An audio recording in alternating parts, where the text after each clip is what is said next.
on one of the. Whoa, there's a lot of information. Hi, Patricia.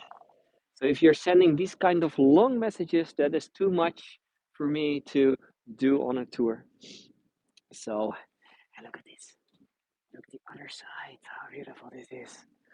This is the one of the side canals of the Prinsengracht, the Looiersgracht, as it's called, and one of the most beautiful ones. Although some of the houses here are not 17th century, so they're some of them are a lot newer, so you're living more luxury than these old houses, but it is still quite beautiful. Thank you, Barrett. Hi, Amy, also welcome. And of course, this is a location. See, there's a little wind sometimes, so hopefully you can hear me well. Hi, Beverly. I'm gonna walk towards the area over there. Some people are taking some photo shoots over here. It's the best location. Let me see. Hi, Leslie. Hi, Cynthia. Hi, Susan. Also welcome. Let's walk to the next bridge. In Amsterdam, you always have to be careful for people on bicycles. That's also right now.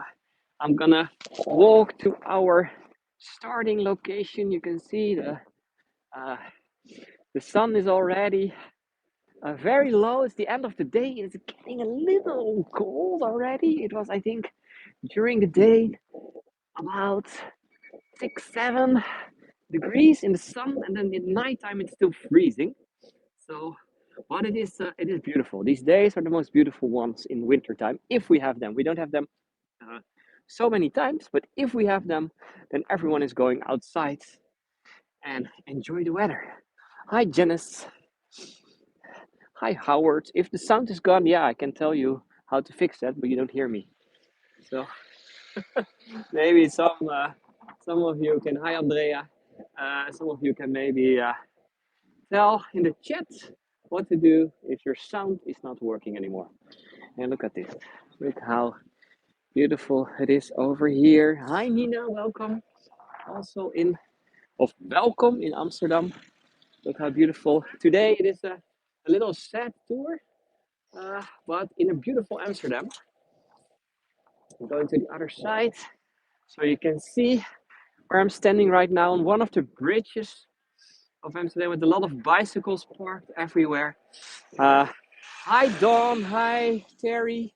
Hi, Hannah. Hi, Christine. Also, hi, Lisa. Welcome. So, and yes, refreshing. That is always the best. If sound or other things are not working, then the best is to just refresh and start over again. Or click unmute. You're right. Beverly. Hi, Nicola. Also, welcome in Amsterdam. Hi, Connie. Oh, look how beautiful this is. Look how beautiful this is. I mean, we only have to Photoshop the crane out and some cars maybe, and then you're really back into the 17th century. Did that several times. Okay, I don't know. I really don't know. So, okay, let's go and walk this way. It is a little busier because it is start of rush hour right now. So that means that a lot of people are coming from work. Most of the people uh, are doing that on their bicycle, some by car, of course. And I think maybe for some of you, it is tea time. So look how beautiful this tiny hotel has placed some items here related. Oh, and I love, of course, the one over there, especially for our British guides. Hi, Sherry, also welcome. And it's working, that's good. Hi, Mark, also welcome. So for the British people, you have the tea, and over here for the Dutch people, we still have these beautiful clocks over there, unfinished ones. But let's walk to the next location. There I have a place where we can. That's a good place to start the tour. Hi Donna. Hi Diane. Hi Jose. Well, I think I'm pronouncing that on the right way, Jose. My Spanish is still not so good. Have to work on that if I have time. So, hi, Andrea. Hi, Susan. And your picture is weird, and it's interesting. It's interesting to hear that several of you have problems with the app, because also when I was trying to start the tour, I also had problems with the app. It took me 5 minutes before I could log in. So it was only white. So maybe there are some problems again. But look at this beautiful postcards of the reflection of the canal houses. Thank you, Corinne. Hi, Sarah, Nadine. Hi, Nancy. So, hi, David. And yes, and for me, I don't have a choice. As a guide, you don't have a choice. You can only use the app, no other things. So, but I don't know. I'm just guessing. Thank you, Don. It's quite early. We didn't start yet. We're starting in 1 minute from now. I'm heading now to the area where I'm starting. I forgot my sunglasses today. That's a mistake. Hi, Laura. Hi, Lynn. Hi, Karen. Also, all of you, very welcome in this beautiful city where we are right now. Hi, Mary. 30 seconds. And then we officially start. Wait, I just want to show you one thing at the other side. Hi, Annie. Hi, Mimi. Also, welcome. And it's a beautiful sunny day where we have this beautiful houseboat here with a Dutch flag, by the way, red, white, and blue. That is the Dutch flag that we're using. If you're going on a boat, then normally you have that flag at the end. Although most of the boats that we see over here are not sailing anymore, so they don't use uh, they don't use this. And uh, welcome, Howard. Welcome, Karina. Hi, Julie. And Linda is saying it's still snowing over here. Now, the interesting thing is that it is now not snowing, but yesterday morning I woke up, I opened my curtains, and it was snowing. So that is not. Hi, Leah. Hi, Kay. Also, so it can still snow in this time of the year. It was just a little. Um, it's just a little, and wait, I'm just going to, let's see, a little to the other side. Oh, over here, uh, I have my favorite dancer over here. This guy is sometimes just coming out and starting some dances. So, hi. Well, that's for another tour. That's for another tour. So, okay, I'm just gonna place my gimbal over here, and look also how beautiful this is in this little street over here that used to be a canal, by the way, not anymore. um and I just have to get some things about my back, and then we can start. So people that are just joining, welcome. So there I am. So you see, it's a beautiful day, and I want to welcome you all in Amsterdam, the city where I've been living the last 17 years. It's 17 years it is already. And I'm going to take you through the city, and we're going to talk about one of our most famous people in Amsterdam, and that is, of course, Anne Frank. You see sometimes some people passing me because it is rush hour, it is a little more busy. People are coming out of their work, going to the supermarkets, starting to prepare food, because still most Dutch people are eating at 6 p.m. But not today. We're not going to talk about food. I'm going to do a tour about food soon. Today, we're going to talk about, or I'm going to tell you a little more about, and I took some pictures with me about this girl, the small girl over here on the side, named Anne Frank. And by the way, on this picture, we also have her sister, Margot Frank. It's a beautiful picture I have. And by the way, there are a lot of pictures taken of Anne and also of her sister. And that's mainly because their dad, I mean, it was in the 40s, 30s, and 40s, but he really loved photography. So he took a lot of pictures. So that's one of the reasons why there are still um, why there are still some pictures that you can see all around. And I want to start with one picture that is made when they were still in Germany. So over here I have another, just let me show you my face a little behind the chat, it's not so important, my face. So here I have a picture uh, of Edith Frank, that's the mom, and the little girl is Anne, and the bigger girl that we see here at the side, that is Margot. And some of these pictures I also have I can also add in the chat, but I sometimes feel that it's better to use it in front of you. So what we're gonna do in the coming, let's say 45 minutes, I'm gonna walk you through a beautiful part of Amsterdam. We will end nearby the Anne Frank house. We will not go inside. That's a good thing to know already. We will not go inside the Anne Frank house because you're not allowed to do guided tours in there. But if you want to see me going inside, I'm gonna do that tomorrow evening. But then I will do that virtually. I will do that virtually, take you with glasses, and that will be technologically very tough, but that will be tomorrow. And Linda, yes, I did start the tour already, so that's why I'm talking to all of you. So hopefully you can hear me. No, so that will be. We will not go inside the Anne Frank house. The second thing is, what I'm gonna do, and where do I have that thing? One moment. Um, I have here with me my uh, my version uh, of the diaries. To be honest, this is my English version. I also have a Dutch version. This is my English version of the diaries. I've been reading it a lot, as you can see on the top. It's really used, but this is my version, and you can see there are several yellow parts inside because I am gonna use, while we're doing this tour, several of the. I'm using several parts that Anne wrote in her diaries. So we're gonna follow a little the diaries while walking towards the Anne Frank house.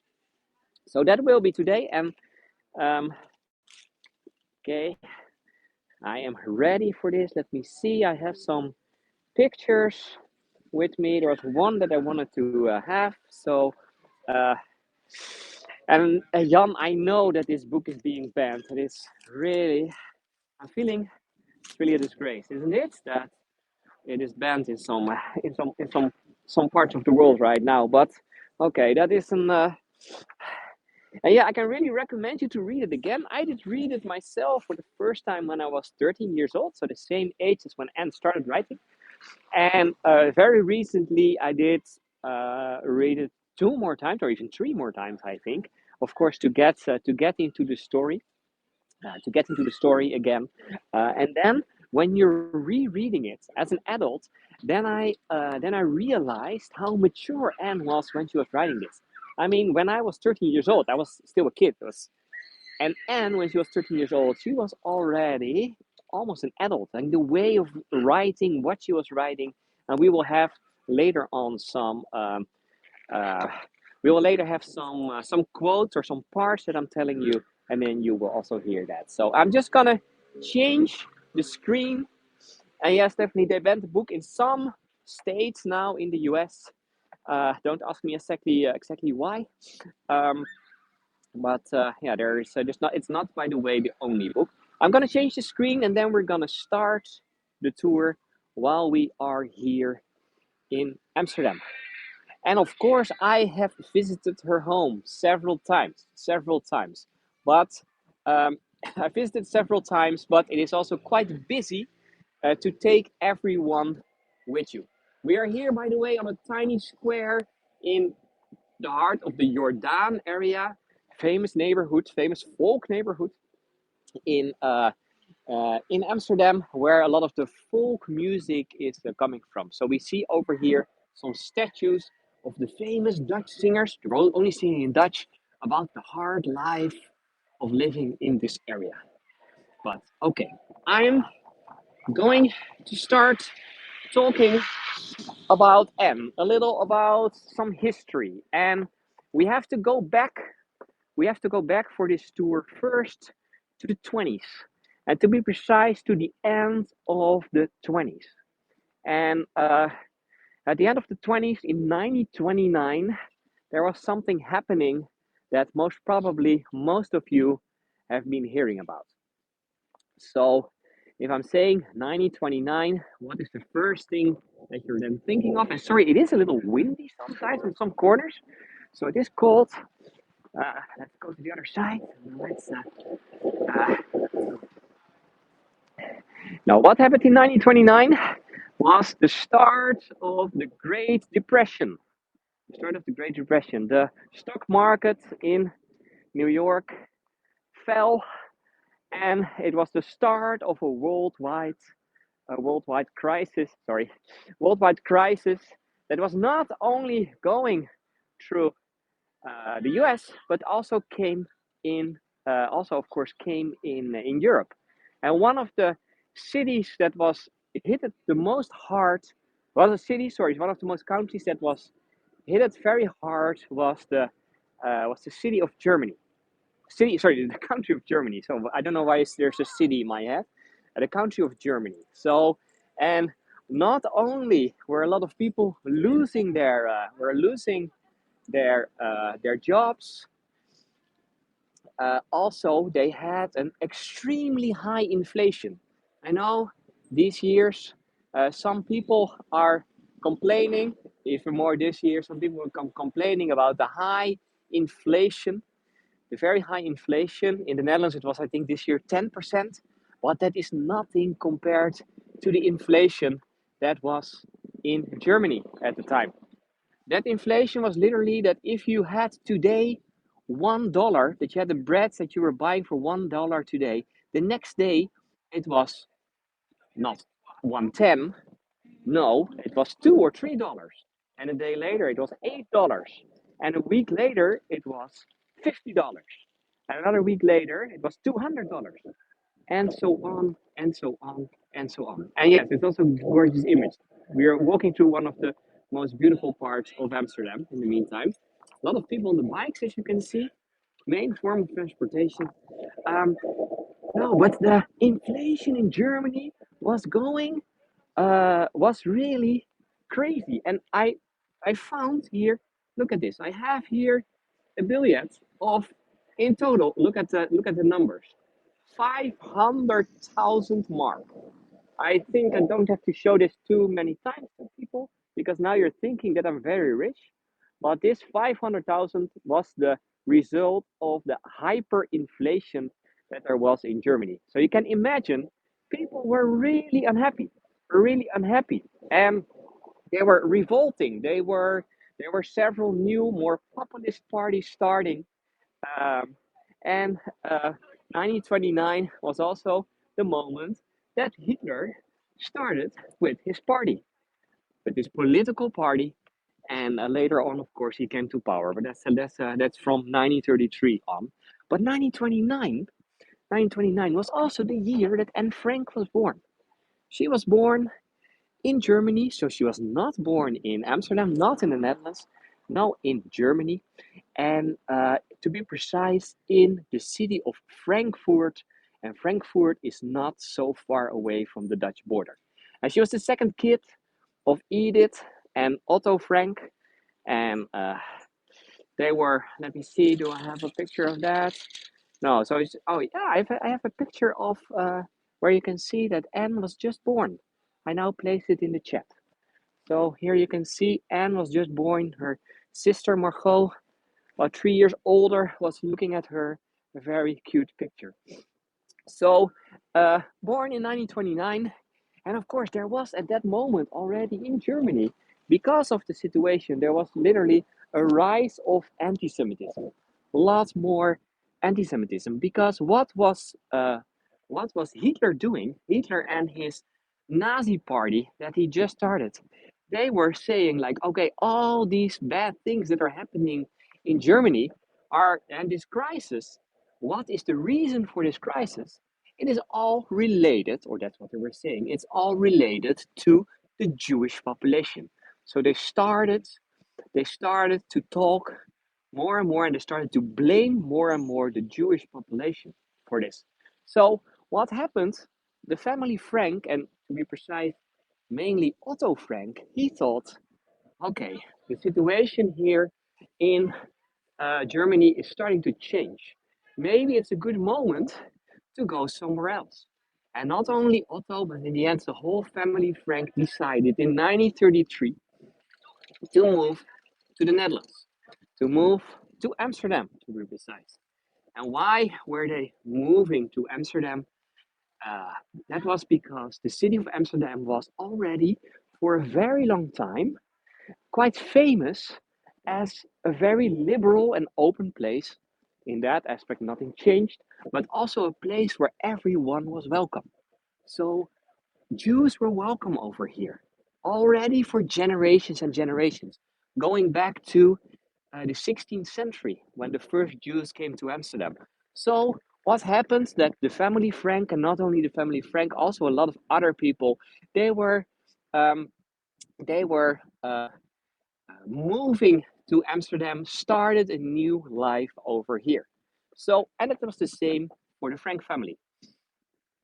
So, same for the Frank family. And what happened is over here is that Anne was going to school, to a Dutch school, learning Dutch, so not German anymore. And over here, I have a picture where you can see the school of Anne Frank. As some of you have maybe done my tour before, where I've been going a little deeper into the and showing you a little more of the area where the area where they lived before. So, but here you can see a school, and they were living. They were sorry, they were living in a very typical, and exactly it was a Montessori school. They were living in a very typical Dutch neighborhood with a lot of other families. A very child-friendly neighborhood also. So, and just to give you an idea, by the way, you may be wondering how does it look if Stefan or another guide is walking through the city, and here you can see it. Here you can see it. This is me walking, looking at all of you. And you see that I have a phone that is the gimbal that is stabilizing everything. At the same time, you can see that there is a second phone. There's a second phone with me. And why am I using a second phone? In most of my tours, now almost no tour, I'm doing that. I'm only doing that with this tour, and that is because later on I'm gonna read you some parts of the diaries. So, and I didn't want to open my book. I still have my money here in my hand, my 500,000. I didn't want to open the book for that every time, so I placed it on my phone so I can read it. So you have at least an idea of how it works from the guide perspective. Cool, isn't it? Yeah. So I was lucky that we had that big mirror over there. So um, okay, I'm going a little further. 1933, they came here, they lived over here, they had a good life. As Dutch kids were going to school, and then something changed in 1940. In May 1940, the Netherlands, Belgium, and France, all these three countries together were attacked. Were attacked by the Nazis. They were attacked by the Nazis, and in the case of the Netherlands, it took only, thank you, Robin, it took only 5 days uh, to capture this country. Only 5 days. So, and you have to imagine that in these days of the war, the first days of the war, yeah, it was only 5 days of war. Um, the Nazis were coming over here with a very big army. The Dutch, we had an army, of course, we had an army, but uh, we hardly had any tank. We hardly had any tank. So, how were the Dutch soldiers going to the war? I'm not kidding, but we were going on our bicycles to the war. So you can maybe imagine that as Dutch soldiers uh, going to the going to the war and trying to fight against the Nazis with their tanks, we did not make any chance. So only 5 days, and then the Nazis took it over. And from that time on, the behavior in the Netherlands against the Jewish population started to change very rapidly. So, and around not long into the war, Anne Frank And we have to move a little to 1942. Anne became 13 years old, and on her 13th birthday, she got what we now call her famous diaries. She started writing in Dutch, so not in German, all in Dutch. Um, she started writing about her life, about things in life, all kind of things. And one of the first things when she got her diary was writing a little about the situation in Amsterdam. So um, she wrote, for example, about how the behavior of how the city was responding to Jewish people. Thank you, Beverly. She wrote, Jews have to wear a Jewish star. Jews have to hand in their bicycles. Jews are not allowed in the tram. Jews are not allowed to ride in cars, not in private ones either. And Jews are only allowed to do their shopping between 3 and 5, except in Jewish shops with a sign saying local Jewish. So that was one of the things to show how um, how the Nazis were uh, scapegoating the Jews and changing their life bit by bit. So it was going bit by bit, but it was getting harder and harder. And because of this growing anti-Semitism now in the Netherlands, Otto Frank was thinking, okay, this was maybe not the best solution to come to the Netherlands, so I have to go somewhere else. So he was talking to friends, and some friends of him were saying, um, like, maybe you can try to get a visa to go to the US. So he tried that even 2 times. He tried that, but he was denied. He was denied for 2 times.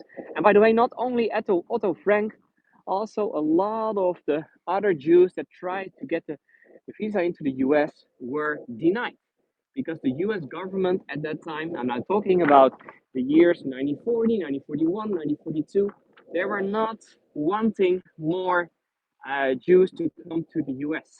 So they made a lot of obstacles. So he was looking at other countries. He was looking at other countries, but also they didn't work out. So he had to find another solution. And that solution was he was working on the canal where we are right now. He was working on the canal and he was thinking, okay, maybe I can make a hiding place. So he was starting to, together with some of his colleagues, he was starting to make a hiding place. So they were working on that. Um, and then there was a day in 1942, uh, July 1942, that they received a letter. The Franks received a letter that was for Margot. And that letter was for Margot, and it was basically this letter was saying, okay, Margot, in the coming days, some days later, I think it's 4 or 5 days later, you have to come to a certain location in Amsterdam. Bring some stuff, bring some clothes. So there was a list for their clothes, and then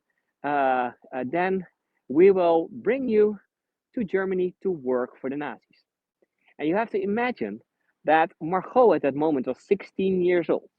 Anne was 13, Margot was 16. So you can imagine a letter for a 16-year-old girl to work in another country. Um, that was terrible. So they were really scared for that. So they were saying, like, okay, this means that we had to go into hiding as soon as possible. As soon as possible, as in, let's go the next day. And the same evening, they started packing. And Anne wrote the following about how they were starting to pack. She wrote, Margot and I started packing our most important belongings into a school bag. The first thing I stuck in was this diary, and then curlers, handkerchiefs, school books, a comb, and some old letters. Preoccupied by the thought of going into hiding, I stuck the craziest things in the bag. But I'm not sorry. Memories mean more to me than dresses. So they were packing, packing, packing. And then the next morning, they couldn't pack too much. I will tell you that right now. But the next morning, they had to start walking. I told you already before that Jews were not allowed to ride a bicycle or to ride a car.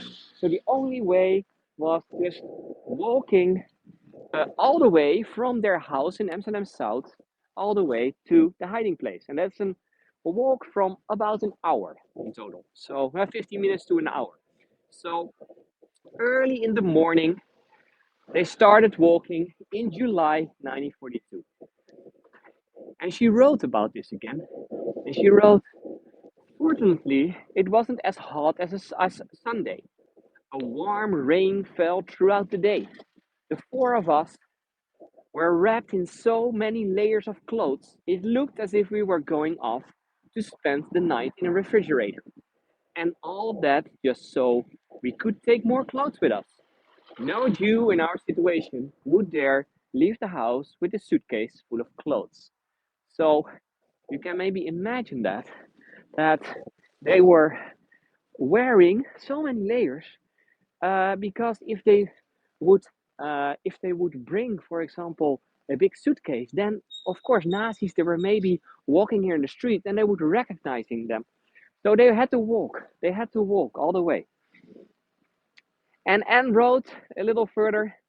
I was wearing I was wearing two undershirts, three pairs of underpants, a dress, and over that a skirt, a jacket, a raincoat, two pairs of stockings, heavy shoes, a cap, a scarf, and lots more. I was suffocating. I was suffocating even before we left the house. So I'm feeling a little like that right now, but it's now winter time. It is now only some degrees, but I'm also having a lot of layers. But imagine that you have to do that in summertime. And then while walking in the pouring rain, the people on their way to work at that early hour gave us sympathetic looks. You could tell by their faces that they were sorry they couldn't offer us some kind of transportation. The conspicuous yellow star spoke for itself. So, yeah, all the walking, and then they arrived. We are now very nearby. I have to go. Let's see. Let's go here to the other side first. It is a little busy, or for Amsterdam, this is busy. I know in a lot of countries you're maybe saying like, "Is this rush hour?" You have to be careful for the bikes and the trams and everything. So, okay, and we're now, by the way, very nearby. Also, the Wester Church is beautiful church. Normally not in scaffolding, of course, but yeah, the coming 1.5 years, they will restore the building. That's part of living in an old city. You always have these kinds of things. So, but I will walk a little further. So, in the end, July 6th, early in the morning, they arrived in what we now call the Anne Frank house. So, the hiding place.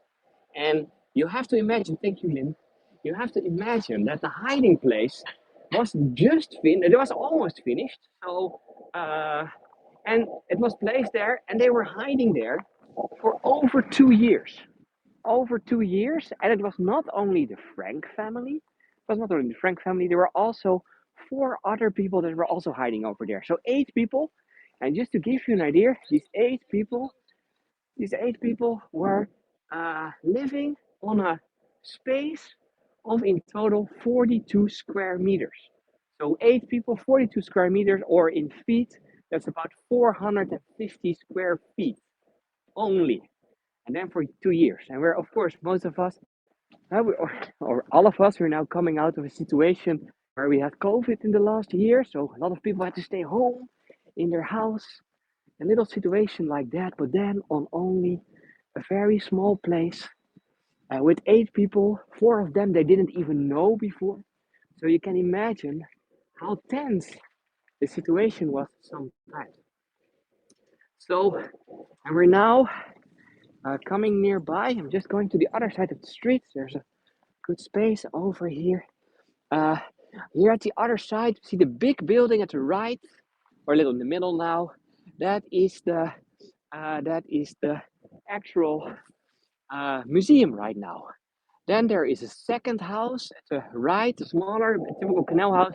And then the third house, that is the house where what we now call the Anne Frank house. That is where they were hiding, but not at this part, but at the other side, to be precise. So that was the Anne Frank house. And while they were living in there, they really had to be quiet. Some people in the office knew that they were living there, that they were staying there, but several others were not. So that meant that every working day, because in the front part of the house there was an office, so every working day they had to be quiet from 9 a.m. in the morning until at least 5:30, and then waiting every day until they could make some sound again. So Anne wrote, during the day, we always have to walk quietly and speak softly. The people in the warehouse mustn't hear us. And she also wrote, not able to go outside upsets me more than I can say. And I'm terrified our hiding place will be discovered and that we will be shot. So, 2 years in total. And then imagine that you have to stay quiet. How do you know the time of the day? That was by listening to the church. So over here we have the Wester Tower Church, and the Wester Tower Church was chiming the bells about every 15 minutes, and that was the only way. Good timing.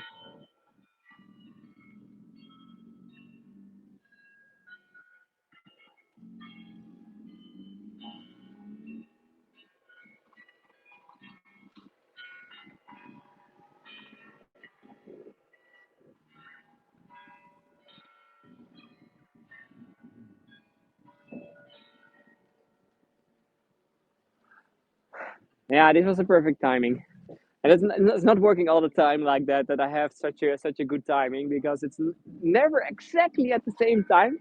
And of course, they were waiting for this. So the church bells that are chiming. Now it is because it's 5:30 p.m.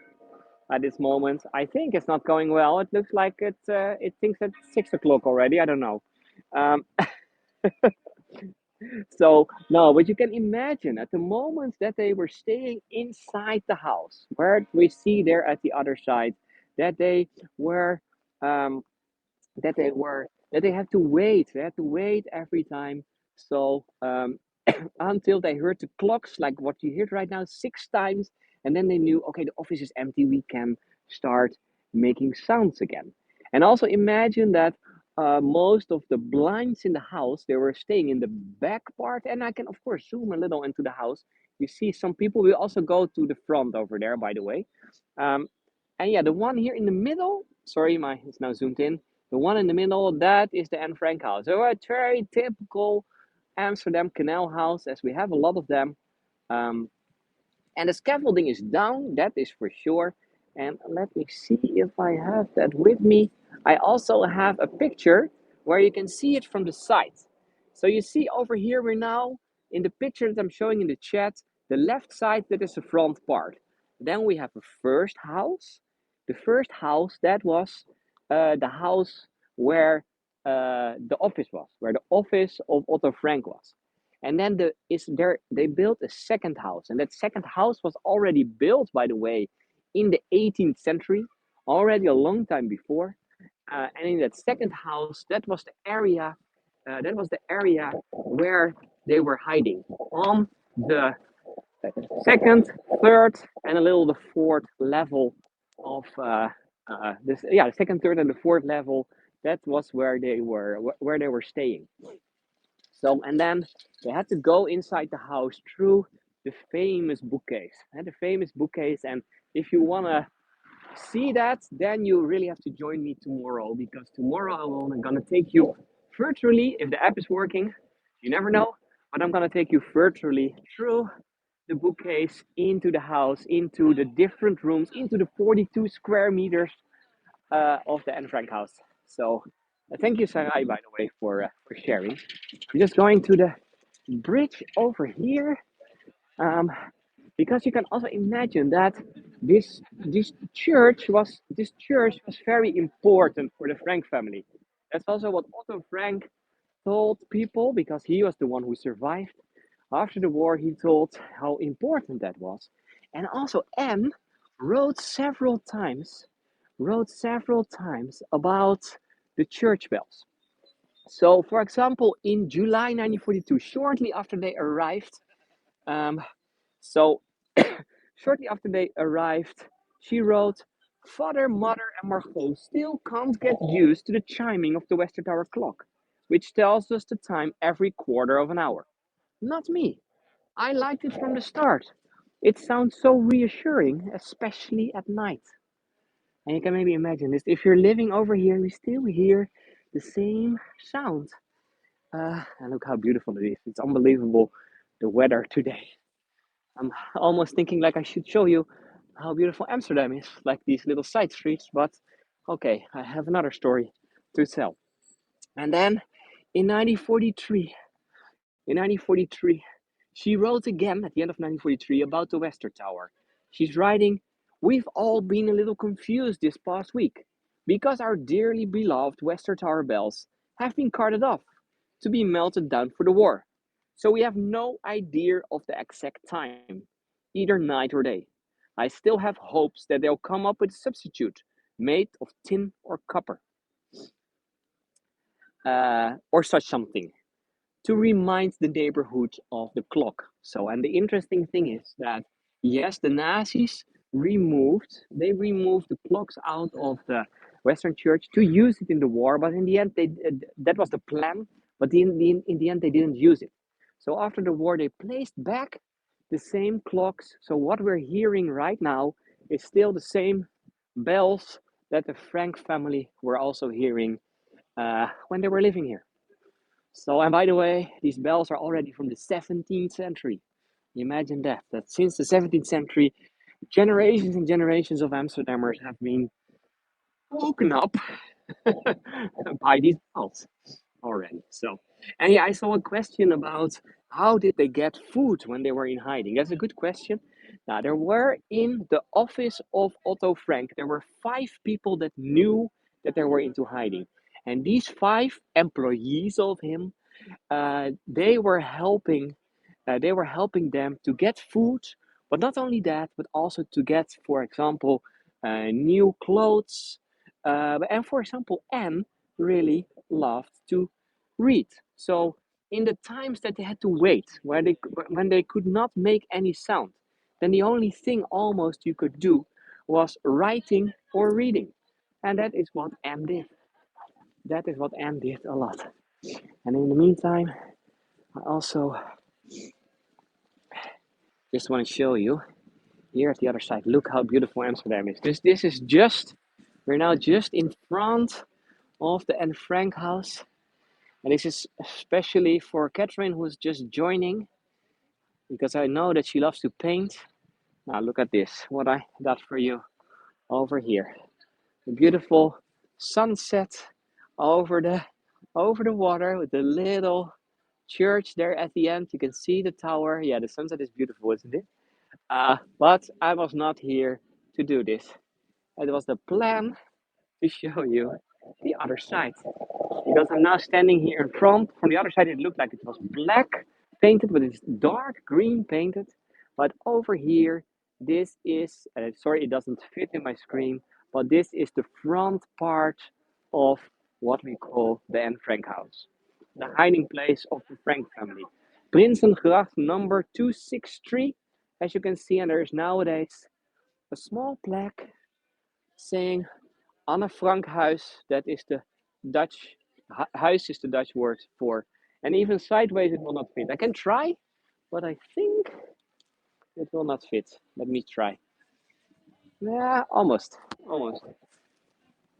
I don't want to get into the canal, if that's okay with you. So almost. But yeah, it is basically just a normal Amsterdam Canal house, as we have a lot. Okay, not going into the canal, just gonna walk a little further because there are some other stories that I want to tell you. Um, well, we still have the scaffolding. Yeah, no, it is a little cold now to go into the canal. I mean, maybe in summertime it would Uh, Maybe I would think differently. And David is starting to talk about the back garden, the backyard, and that's a good thing to know if you are living in Amsterdam. And it's uh, one of the things that people don't realize is that these blocks of houses that you can see here at the other side, most of these blocks have houses on four sides, and then in the middle part, and you can only see that if you are flying over. Thank you, Sandy. If you're flying over, there are gardens, and in these gardens there are growing all kind of plants. Of course, also a lot of trees. Um, and I don't know if you can see that over here. Yeah, the houses are a little too high, so we don't see any trees anymore. But also over here, in this block of houses, at the back part, there were there was grass, there was green, and there were also some trees. And just at the back of the Anne Frank house, there was a beautiful. Well, over here, by the way, this is the entrance to the museum right now. Always people waiting to go inside. Um, no, but at the back part, there were some trees, and there was one specific tree, a chestnut tree, and Anne sort of started to fall in love with the chestnut tree. She wrote several times in her diaries about the chestnut tree. For example, in May 1944, she wrote, "Our chestnut tree is in full bloom. It's covered with leaves and is even more beautiful than last year." And then a little later in 1944, when she was in the attic, because on the attic there was a tiny window, and from that tiny window there were no curtains in front of that, and from there she could see two things. One, she could see the chestnut tree, and two, she could just see the top of the church, so the top of the Western Church. So that's also why she was writing several times about that. But she could also see these two things, and she was there a lot of times together with the boy who was also hiding, named Peter, and she started to fall in love with Peter. And she wrote at the end of 1944, "The two of us looked out looked out at the blue sky, the bare chestnut tree glistening with dew, the seagulls and other birds glinting with silver as they swooped through the air, and we were so moved and entranced that we couldn't speak to each other." Wow, this is one of these passages where I'm thinking like, whoa, she was 14 years old when she was writing this. Unbelievable. When I didn't have these kind of thoughts or way of writing when I was 14 years old. Not even when I was 16, 17, 18.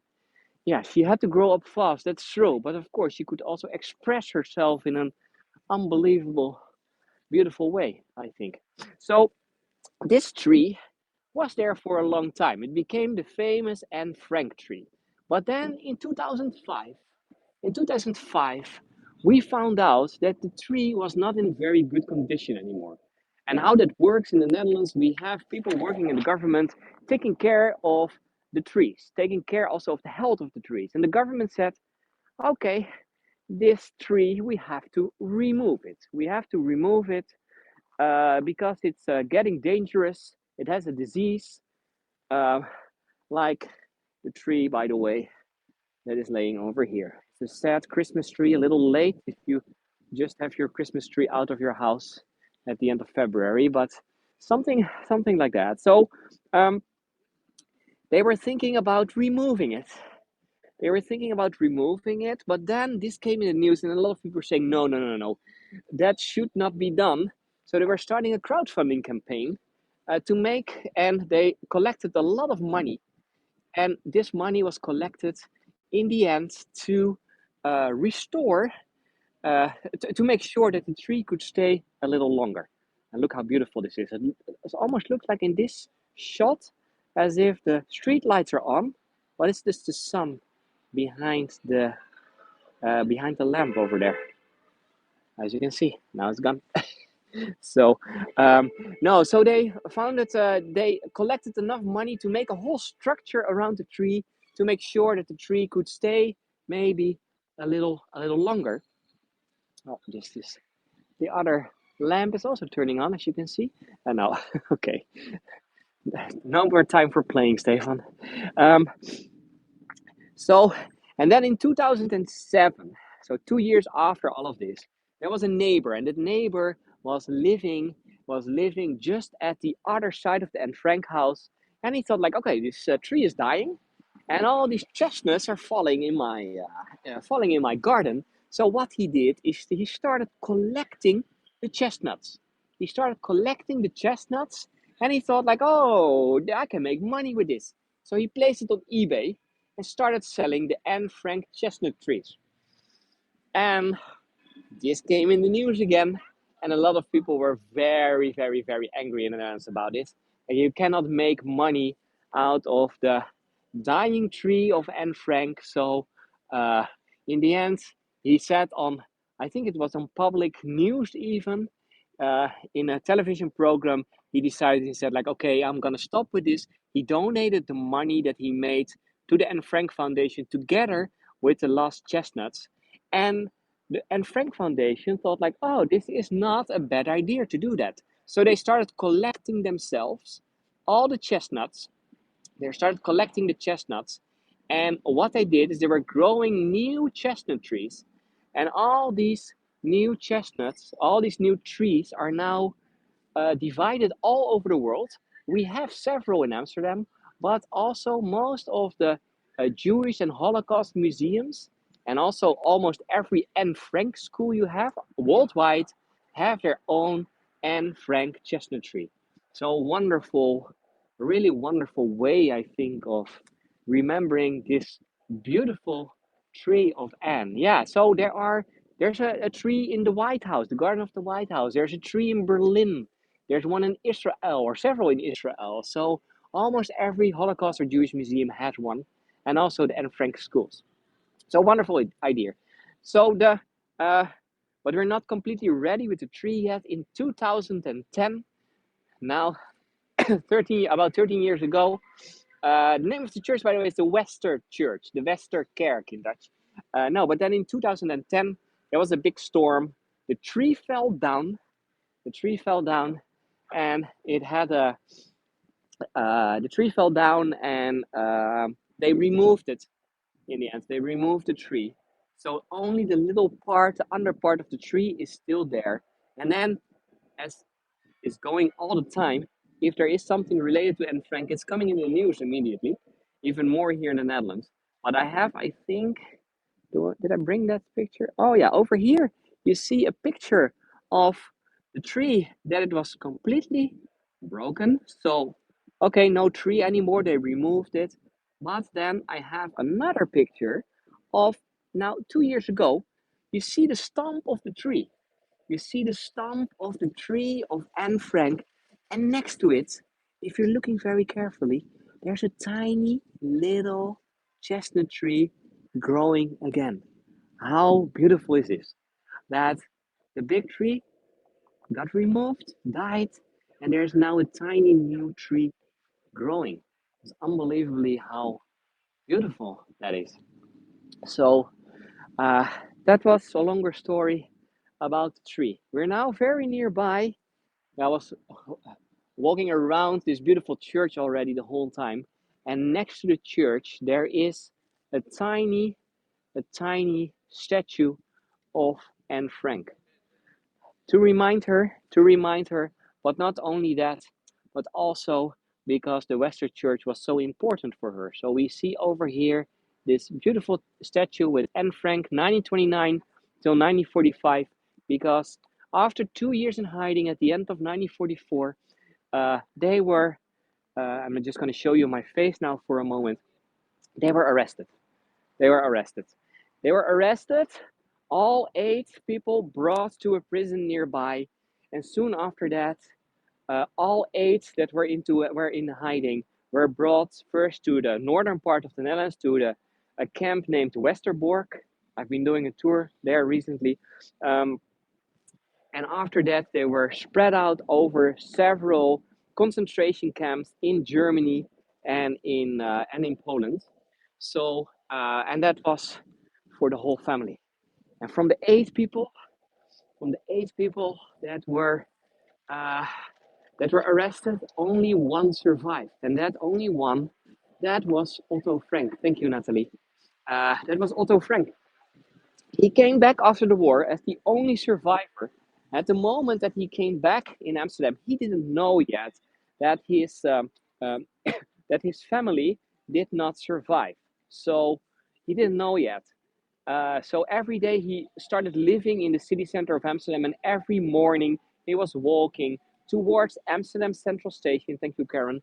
To Amsterdam Central Station to wait and hoping that his wife and his two daughters were coming back, but they came never back. After some months, he heard first that his wife Edith, and later on that also Anna Margot did die. And they died, by the way, at the end of February or the start of March. We don't know it exactly the date. In Bergen-Belsen camp, Bergen-Belsen, that is in Germany, one of the camps. And that was only, just to think about it, that was only um, 3 months before the end of the war. The war ended in May 1945, and at the end of February, start of March, they both of them died, most probably from typhus. So they were not killed. There's a big chance that they did some medical experiments on them, but they died from most probably they died from typhus over there. So sadly enough, almost made it to the end, but not completely. So, um, and I want to do. I see I'm already talking for. Thank you, Guy. Talking for 50 minutes. Give me 5 more minutes. There are some other things that I still wanna tell you. Um, and of course, maybe there are still some questions. Um, no, there was one thing I was telling already about how mature Anne was, and she wrote also about her future, about the future that she didn't know. Thank you, Queen. About the future that she didn't know. Thank you, Irene, too. And she wrote, for example, the following about the writing itself. Thank you, Mimi. When I write, I feel relief. My pain disappears. The courage returns. But I really wonder, will I ever write anything of importance? Will I become a journalist or a writer? I hope so. I hope with all my heart. Because by writing, I can clarify everything, my thoughts, my ideals, and all my fantasies. And this part was written in 1943. Imagine that now, after she died, she became one of the most important writers that we can now think of as only that girl. So, uh, yeah, she did not know anything about how important it became. And how did it became so important? I told you already, Otto Frank came back. He found out that his kids and also his wife did not come back. And then he had a meeting with some of the helpers, or specifically one helper of the Anne Frank house named Mipris. And Mipris said, on the day that you were arrested in September 1944, after the Nazis cleaned up the apartment, there was still a lot of stuff laying on the ground. And one of the things that was laying on the ground that was the diary or several books with writing. So she kept these diaries for during the war, and in 1946 she gave it back to Otto. He was starting to read it. And he thought like, "Whoa, these ideas, these fantasies, this life of my youngest daughter. I didn't know about this. I didn't know about. I knew that she was writing in her diaries, but I never knew about all her thoughts." And then he let it read to a friend of him, and his friend said, "I would advise you to publish this." And then first in 1947, it was published in a Dutch newspaper, the Amsterdam newspaper to be precise. Later on in a book, and in 1948 already, it was published. It was translated in German and English, and since that time, it became one of the most published works in the world. So, um, and yeah, you can maybe imagine that writing calms you down. Yeah. So there's one other thing, because it is now the end of February. It is March the 1st even. So what I want to do, I'm really bad in calculating. So, but about what is it? 1945, 2023, 78 years ago, I think. 78 years ago, it was that Anne Frank died. Around this time, in February. So what I did is I brought for all of you some flowers. Some flowers we now also know because of her diaries that Anne really loved flowers. She was writing several times about it. So what I'm gonna do is I'm gonna place these flowers in front of the statue. So just to remind her, 78 years ago, I really have to wait a moment. Uh, okay, there's always more people. Wait one moment. So over here we have the little statue. I'm always wondering, like, why are people gonna take a picture with the statue? It's kind of this little, and then smiling when you're standing next to a statue of someone who's not there anymore. But okay, tourism. Thank you, Amy. So I have over here my, there's a tulip even, a very early tulip. So I'm gonna place it over here for all of you. Just next. Thank you, Amy. Thank you, Lim. So, Anne Frank, 1929, 1945. So, at least to not forget her, to not forget her. And then there is something else that I wanna, that I, oh, just let's go back.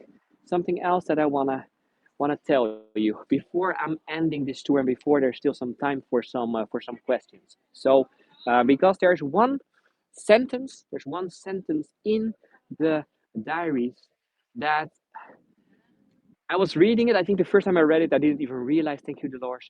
And then when I was rereading the diaries, it's like, whoa, this sentence is so meaningful for me. So since that time, when I was reading it the second time, I've been trying to I've been trying to make that my motto in life. My motto in life. And I'm now gonna read this to you. So because I hope that it can not only be my motto, but also the motto of a lot of other people. And I'm gonna tell you right now that is this is just one sentence. The sentence is how wonderful it is.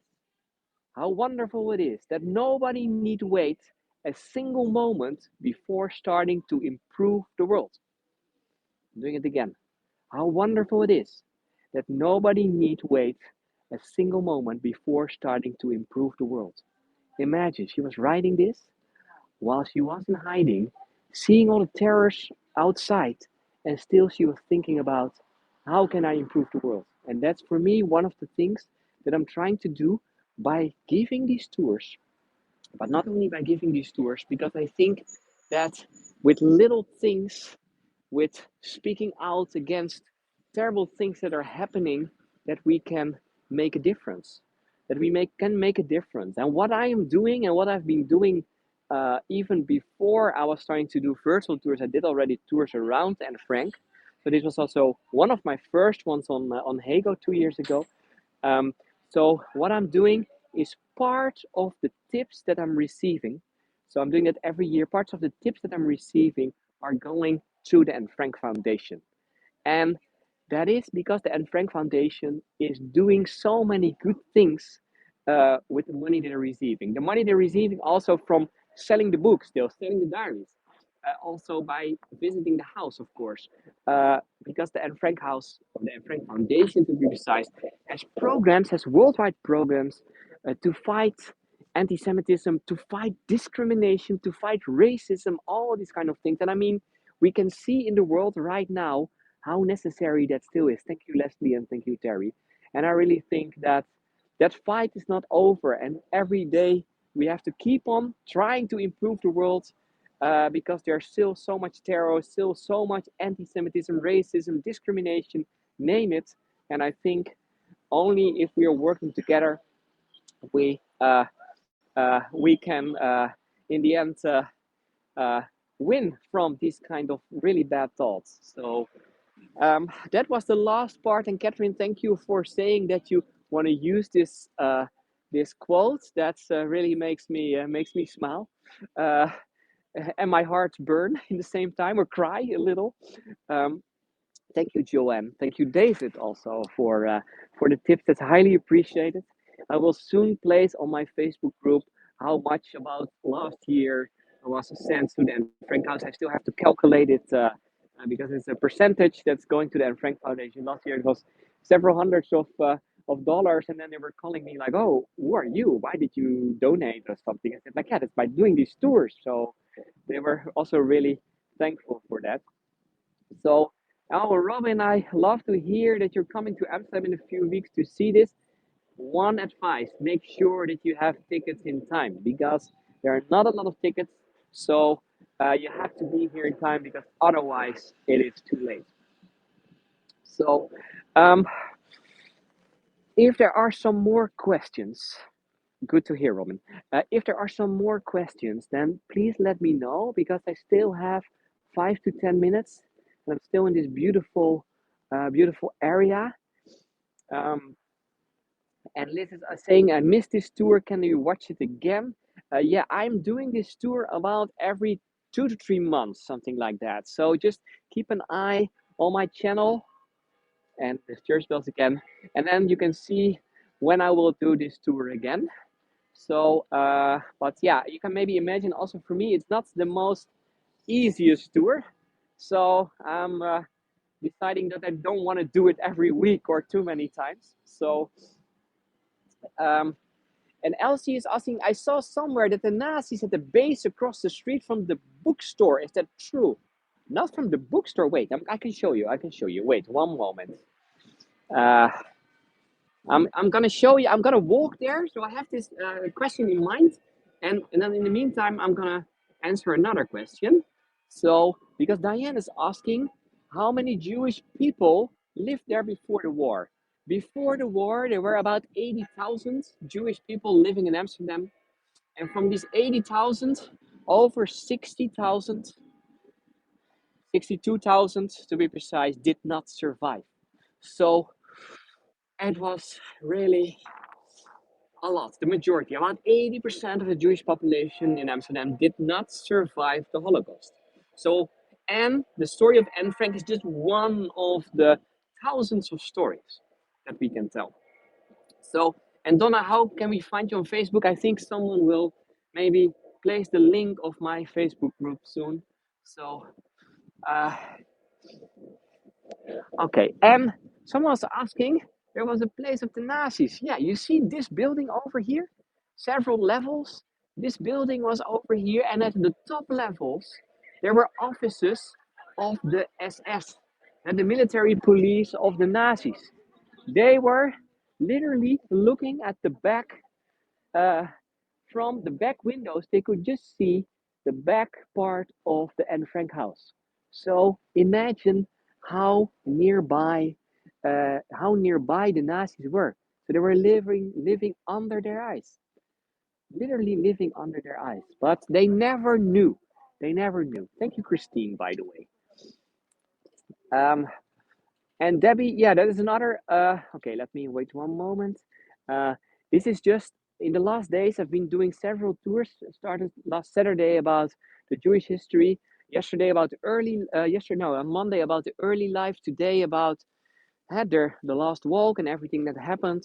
But I'm also doing several tours about the Holocaust in Amsterdam and telling some other stories because I think it is also very important. It's very important that we will not forget. And not only the story of Anne. There are only in Amsterdam more than 80,000 stories. 80,000 stories of some people, the minority, who survived, but also a lot of people who were also killed. So, and that's why I'm doing also other tours around the Holocaust about both the sad parts, but also some stories about people who survived.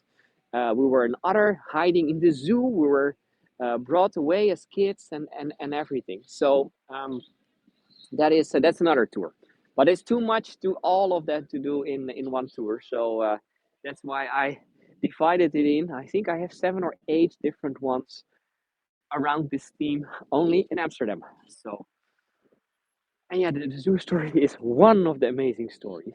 So, and I think it's very important to keep on sharing these stories. So, let me see. I missed, I think, a lot of other questions now.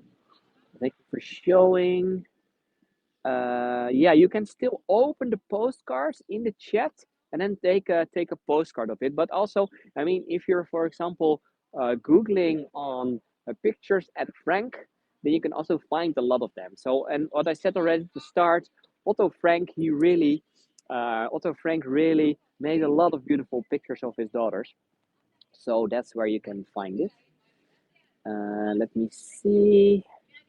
And yeah, Tracy, I know that my some colleagues of mine are also doing tours around concentration camps. So it was very recently. It was a Holocaust Remembrance Day, and I was also doing two tours around that theme. So when that will come back. So in some maybe 2 3 months from now, I first have the flower season. There are now a lot of lighter flower tours, but then I will redo several of the tours that I've been doing this week.